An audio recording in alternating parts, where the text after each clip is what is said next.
Guys, this is our afternoon pump! Oh my god.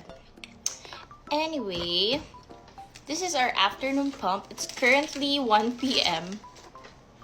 And I just pumped. And I think I didn't insert my right cup properly because it didn't get a lot of milk.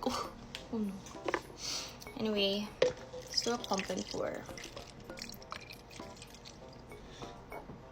I'll just hand express it to make sure it's empty. Say, I know there's still a lot of milk left. I can still feel it. Oh. But may dumating kasi na rider, so I had to stop pumping. And then, that's when I noticed na hindi ko siya naayos. No.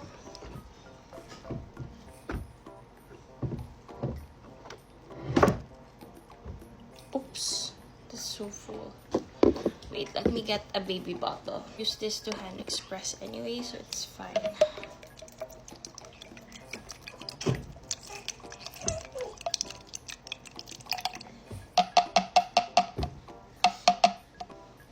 So I think that's around 12 ounces for afternoon pump.